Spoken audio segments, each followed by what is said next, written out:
तो next topic अब हम पढ़ेंगे LTI system.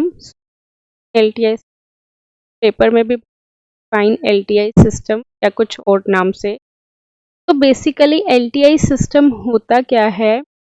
That is linear time invariance system. ठीक है, तो LTI सिस्टम दो नाम से मिलके बना है, तो लीनियर और एक है टाइम इनवेरिएंस। जो भी हमने पढ़ा है, जो भी फंक्शंस पढ़े हैं, जो भी सिस्टम पढ़ा है, वो हमारा LTI सिस्टम पढ़ा है, LI। अब सबसे पहले क्या होता है हमारे पास लीनियर। लीनियर मतलब क्या होता है कि ये सिस्टम दोनों प्रॉपर्टी को शो करता है। एक है लीनियर सिस्टम की प्रॉपर्टी और एक है हमारे पास time invariance property, time invariant system की प्रॉपर्टी। लीनियर सिस्टम बेसिकली क्या होता है, ये सुपरपोजिशन प्रिंसिपल को फॉलो करता है। याद है तुमने कभी फर्स्ट ईयर में पढ़ा था सुपरपोजिशन थ्योरम, पढ़ा था ना? क्या पढ़ा था उसमें, याद हो तो? एक टाइम पे एक सोर्स लेते अक्रॉस आई डैश निकालते थे, फिर दूसरे टाइम पे दूसरा सोर्स लेते थे, फिर आई डबल डैश निकालते थे। तो हम क्या पाते थे, I dash plus I double dash is equal to कि दोनों सोर्सेज लेंगे तो आई आएगा। तो बेसिकली मैं कहना चाह रही हूँ कि अगर x y के इक्वल है, x में मैंने 2 ऐड कर दिया तो y में भी क्या आंसर आना चाहिए, ऐड होके आना चाहिए। तो ये लिनियरिटी को शो कर रहा है। लिनियरिटी को शो कर रहा है मतलब कि अगर मैं इनपुट को बढ़ा रही हूँ तो आउटपुट भी उतना ही बढ़ेगा। इनपुट को मैंने 2 सिस्टम बढ़ाया है तो आउटपुट भी तुम्हारा 2 सिस्टम बढ़ेगा, ना कम बढ़ेगा ना ज्यादा बढ़ेगा। वो प्रॉपर्टी क्या हो जाती है, लीनियर। जैसे कहते हैं ना ओम्स लॉ में लीनियर रिलेशनशिप है कि अगर हम वोल्टेज बढ़ा रहे हैं तो करंट भी उतना ही बढ़ता है, उसी के ही प्रोपोर्शन में बढ़ता है, राइट? ठीक है, ये चीज। नेक्स्ट आ जाता है time invariance system. Time invariance का मतलब है कि अगर मैं टाइम शिफ्ट कर रही हूँ, शिफ्ट अब तो तुम्हें पता ही है। फॉर एग्जांपल मेरे पास ये कोई भी फंक्शन है, स्टेप फंक्शन है, स्टेप फंक्शन है, वो उसके सपोज 0 पे है। अगर मैंने इनपुट में टाइम को शिफ्ट कर दिया तो आउटपुट में क्या होगा, टाइम शिफ्ट होगा। लाइक सपोज हमारे पास x of t equal to y of t, right? तो अगर मैंने शिफ्ट कर दिया फंक्शन 3 सेकेंड्स, तो हम किस प्रेजेंट करते हैं, x ऑफ t माइनस 3, तो आउटपुट से शिफ्ट होगा, t माइनस 3 से ही शिफ्ट होगा। तो ये क्या हो गई हमारे पास time invariance property, right? Time के अकॉर्डिंग वो वेरी नहीं कर रहा है, मतलब इनपुट चेंज हो रही है टाइम के अकॉर्डिंग तो आउटपुट भी उसी के अकॉर्डिंग ही चेंज हो रहा है। बोलो यहाँ तक कोई दिक्कत?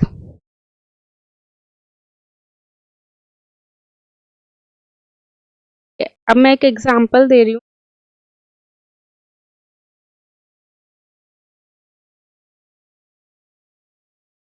सबसे पहले तो मुझे बता सकते हो कौन सा फंक्शन मैंने बनाया है,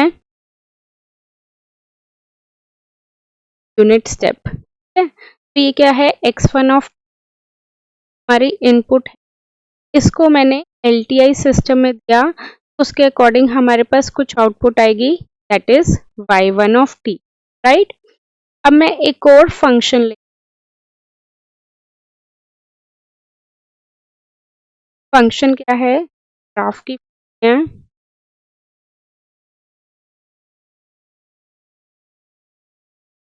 ये 0 1, तो ये है तुम्हारा 1 और आउटपुट यहाँ पे 1।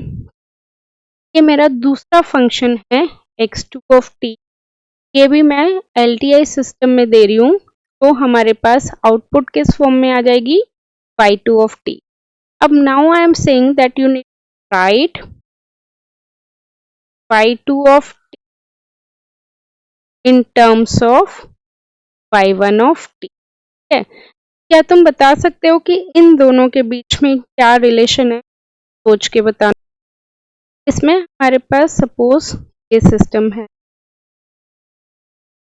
हमारे पास जो मैंने x1 ऑफ t दिया था वो ये था, कर रहा है 0 से लेकर 2 तक आ रहा है। अगर मैं x1 ऑफ t को 1 शिफ्ट कर दूं, सपोज मैंने इस फंक्शन को एज इट इज शिफ्ट कर दिया, कहाँ पे शिफ्ट करा, लेफ्ट हैंड साइड शिफ्ट कर दिया, -1 पे शिफ्ट कर दिया। सबसे पहले तो मुझे बताओ क्या लिखेंगे यहाँ पे, t+1 लिखेंगे या t-1 लिखेंगे? अगर मैं उसे -1 कर रही हूँ तो क्या लिखेंगे, t+1। मैंने बताया था कि अगर लेफ्ट मतलब माइनस पे शिफ्ट करते हैं तो प्लस आता है, पॉजिटिव साइड शिफ्ट करते हैं तो नेगेटिव आता है। अब इसको अगर हम शिफ्ट करेंगे तो कैसे हो जाएगा, फंक्शन तुम्हारा यहाँ से शुरू होगा, एक यूनिट शिफ्ट करा है तो आउटपुट तुम्हारी, अब आउटपुट यहाँ पे कैसे आ जाएगी, 1 पे आ जाएगी। यही फंक्शन बना। तो यहाँ पे मैंने कौन सी प्रॉपर्टी यूज करी, इसकी time shifting property use, right, then time shifting property. अब मैं क्या कह रही हूँ कि इन दोनों फंक्शन को ऐड कर दो, क्या है x1 ऑफ t और ये क्या है x1 of t+1। Let's see कि क्या आउटपुट आता है। ठीक है, देखो आउटपुट कैसे निकालेंगे हम काम। सबसे पहले यहाँ पे क्या है, माइनस इन्फिनिटी, क्या है प्लस इन्फिनिटी। यहाँ पे देखो माइनस इन्फिनिटी से -1 तक क्या है आउटपुट, 2 है। यहाँ पे भी देखो माइनस इन्फिनिटी से -1 तक क्या है, 0 है। तो 0 + 0 इज हाउ मच, वो आ जाएगा। यहाँ पे हम लिख लें माइनस क्या है, करेक्ट। नेक्स्ट बताओ अब, -1 से 0 तक यहाँ पे क्या है, और यहाँ पे देखो -1 से 0 तक यहाँ पे क्या है, 1, राइट। क्या आ जाएगा, 0 + 1 इज 1 आ जाएगा। ठीक है, यहाँ तक कोई डाउट? अब नेक्स्ट देखो, 0 से 1 तक यहाँ पे कितना है, 1 है। 0 से 1 तक यहाँ पे कितना है, 1। तो 1 + 1 कितना हो जाएगा, हो जाएगा, क्या, राइट। ये 2 आउटपुट कहाँ तक आएगी, 1 तक। उसके बाद आ जाओ 1 से 2 तक, यहाँ पे आउटपुट कितना है, 1। यहाँ पे 1 से 2 तक यहाँ पे आउटपुट कितना है, तो 1 + 0 हो गया, 1 हो गया। उसके आगे देखो 2 तक जाएगा ये, उसके आगे ये भी 0 है और ये भी 0 है। देखो इन दोनों के बीच रिलेशनशिप आ गया, एक्जैक्टली यही वेवफॉर्म बन रही है जो अभी हमारी बनी है। तो मैं क्या कहना चाह रही हूँ कि अगर हमारे पास ये इनपुट है, इस फंक्शन को हमने टाइम शिफ्ट कर दिया, टाइम शिफ्टिंग प्रॉपर्टी यूज करके, और फिर उन दोनों को हमने समिंग प्रॉपर्टी यूज करके ऐड कर दिया, तो मेरे पास x2 of t as it is आ रहा है, राइट, आ रहा है। तो अगर मेरे पास ये x1 ऑफ t, इनपुट अगर सेम है, like x1 of t plus x1 + 1 is equal to, क्या लिख सकते हैं, x2 ऑफ t लिख सकते हैं, बिकॉज ये वाला फंक्शन कौन सा था, x2 ऑफ। तो similarly we'll get y output also in the same way, y1 of t plus y1 of t plus 1 is equal to y2 of t। ठीक है, तो ये हो गया हमारा LTI सिस्टम। इसमें कोई डाउट, थ्योरी कोई क्वेश्चन आता है इसमें, ज्यादा कुछ आता नहीं है, जनरली पूछ लेते हैं डिफाइन LTI सिस्टम, तो उसमें तुम बता सकते हो कि ये दोनों प्रॉपर्टी को शो करता है, और ऐसे कोई भी रैंडम एग्जांपल लेके उसे एक्सप्लेन कर सकते। नेक्स्ट अब हम स्टार्ट करेंगे बेसिक बता,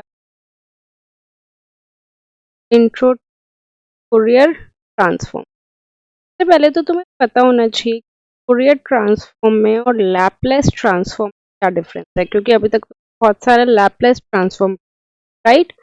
तो ये दोनों ही क्या है, मैथमेटिकल। मैथमेटिकल टूल का मतलब क्या है, जैसे मैंने लैपलेस करवाते हुए किसी सर्किट को सॉल्व कर लैपलेस, तो उसको उसी पॉइंट पे सॉल्व नहीं कर पा रहे तो टी डोमेन से एस डोमेन में चले जाते हो। एस डोमेन में सॉल्व करना आसान होता है, पूरा सॉल्व करके वापस तुम उसे टी डोमेन में ले आते हो। तो फूरियर ट्रांसफॉर्म में भी यही चीज होती है, ये भी एक तरह का मैथमेटिकल टूल है। इसमें और इसमें क्या डिफरेंस, लाइक लैपलेस में और फूरियर ट्रांसफॉर्म में क्या डिफरेंस, लैपलेस मेनली इसका करते हैं सर्किट्स का या फिर किसी भी सिस्टम का, जैसे अभी तक तुमने पढ़ा है ना, मतलब सर्किट होता था, उसका तुमने लैप्लेस इक्वेशन बनाई, इक्वेशन से लैप्लेस लिया, फिर लैप्लेस इन्वर्स कर दिया। ये कोई भी सिस्टम होगा उसका तुम Laplace. But Fourier transform mainly हम किसका करते हैं?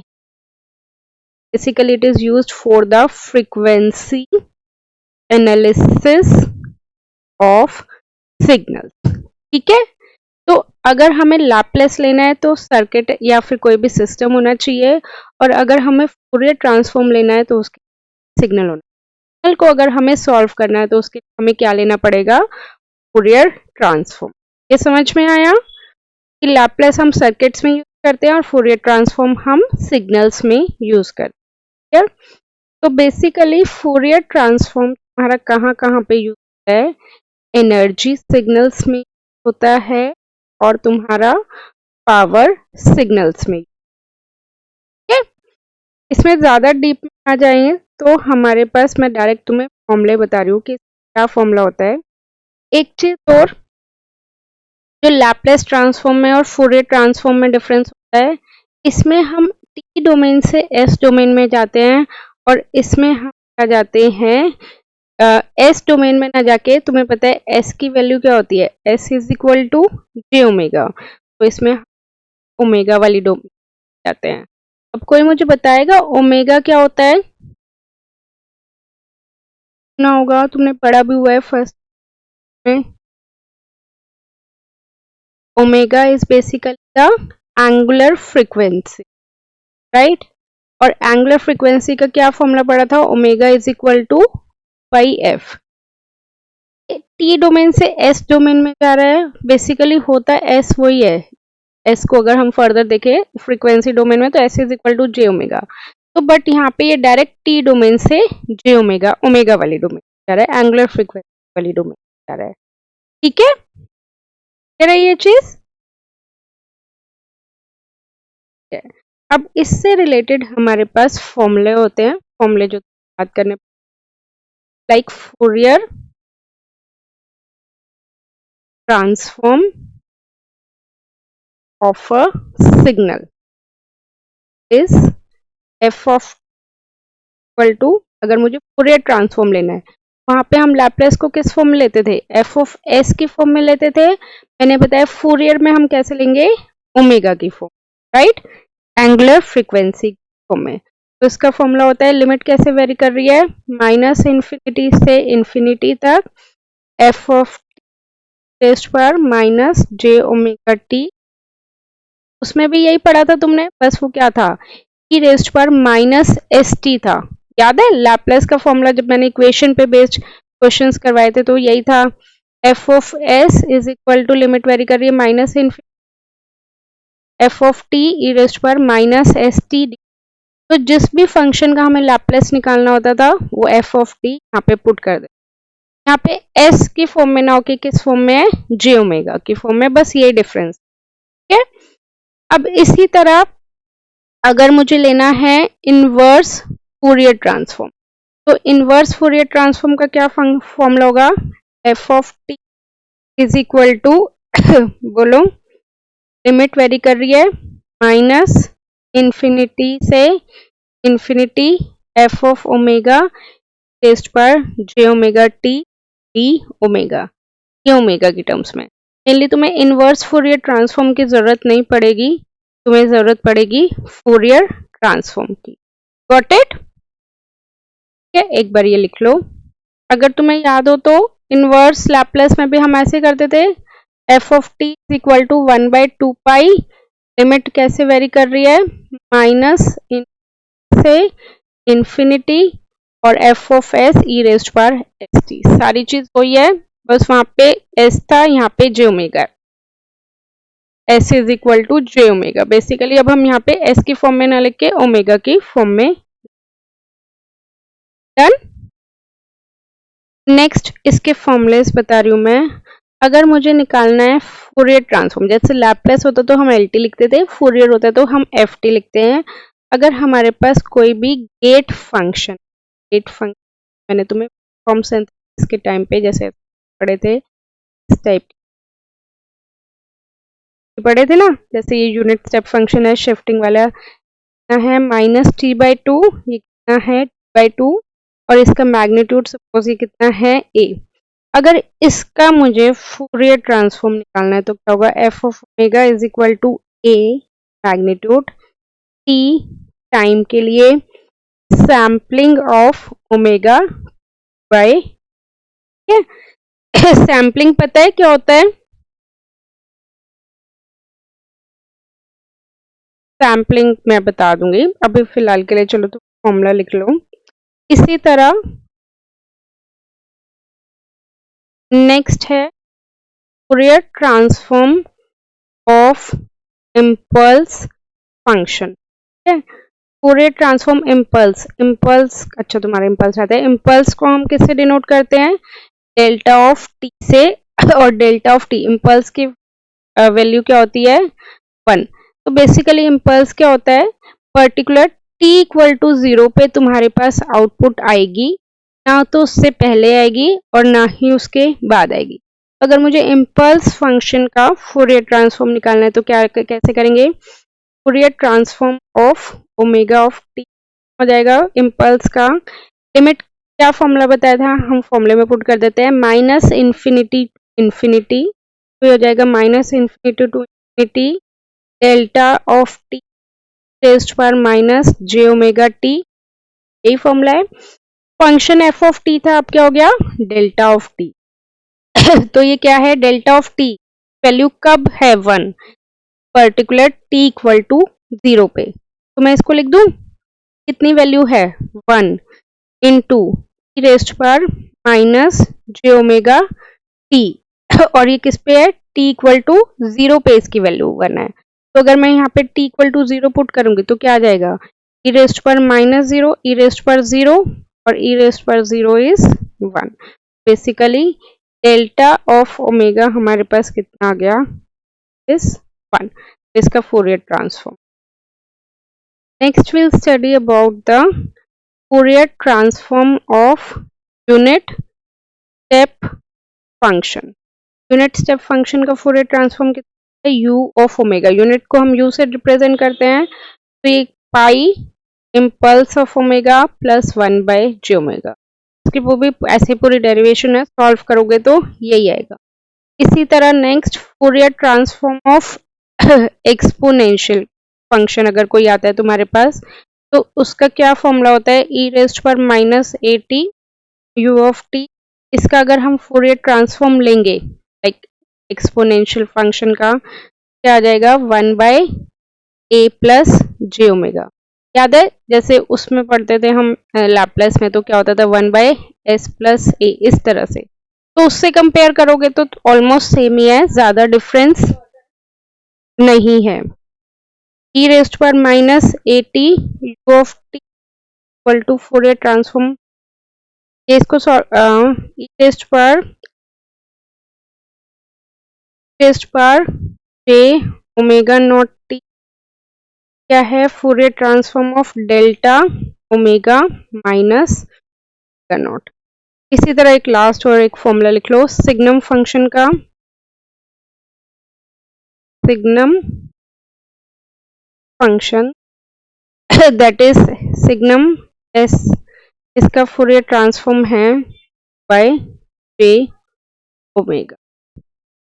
तो इसकी जैसे लैपलेस की प्रॉपर्टीज होती है, इसी तरह हमारे पास फूरियर ट्रांसफॉर्म की प्रॉपर्टी होती है। First property is linearity, linearity मतलब लाइक सुपर पोजिशन। इसमें ये क्या कहते हैं, अगर x1 को अगर हम कन्वर्ट करें हो जाएगा x1 ऑफ का, और x2 ऑफ t को फूरियर ट्रांसफॉर्म कन्वर्ट करें तो जाएगा x2 ऑफ ओमेगा। अगर मैं को आपस में ऐड कर रही हूँ तो आउटपुट भी हो जाएंगे, आपस में ऐड हो जाएंगे, right, correct. x1 of t plus x2 of t is equal to x1 of omega plus x2 of, ये हो गई इसकी लिनियरिटी प्रॉपर्टी। अब इसको तुम प्रूफ भी करोगे तो सेम यही आएगा, राइट। तो मैं अभी प्रूफ बता रही, मैं सिर्फ प्रॉपर्टीज बता रही हूँ। नेक्स्ट प्रॉपर्टी इसकी time shifting property. Time shifting property तुम्हें पता है, like suppose if will have x of T, उसका फोरियर ट्रांसफॉर्म कितना हुआ, एक्स ऑफ ओमेगा। अगर मैं इसको शिफ्ट कर रही हूँ एक्स ऑफ टी माइनस, कितने टाइम से शिफ्ट कर रहे हैं, टी नोट से, हो जाएगा x of omega E raised पर माइनस जे ओमेगा। ठीक है, अब देखो इसको मैं प्रूफ करके दिखाऊं, इसको एक को मैं प्रूफ करके दिखाती हूँ कि कैसे होगा। Let us assume tau is equal to minus T है फंक्शन, टो के इक्वल पुट कर लेती हूँ। तो इससे बताओ टी की वैल्यू कितनी आएगी, बोलो।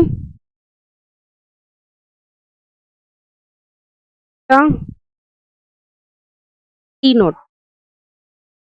ठीक है, तो अगर मैं यहाँ पे डी टी टर्म्स में लूँ, अगर इसे डिफरेंशिएट करूँ तो D T equal to to हो जाएगा, क्योंकि टो तो टी नोट तो कांस्टेंट है, क्योंकि या 4 सेकंड शिफ्ट करते हैं। तो यहाँ पे मैंने मान लो टी नोट से शिफ्ट करा, तो कांस्टेंट का डिफरेंशिएशन 0, राइट। अब इसको हम फॉर्मूले में पुट, क्या फॉर्मूला बताया था, लिमिट कैसे वेरी कर रही है, माइनस से इन्फिनिटी तक, एक्स की वैल्यू क्या है, T minus T not rest पर माइनस जे ओमेगा टी, यही बताया था।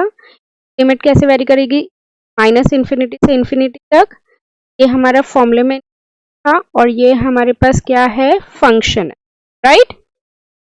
इसका लें, इसको सॉल्व करें, तो हमारे पास ये टर्म आनी चाहिए ना, ये वाली टर्म। तो देखो सॉल्व करके देखते हैं।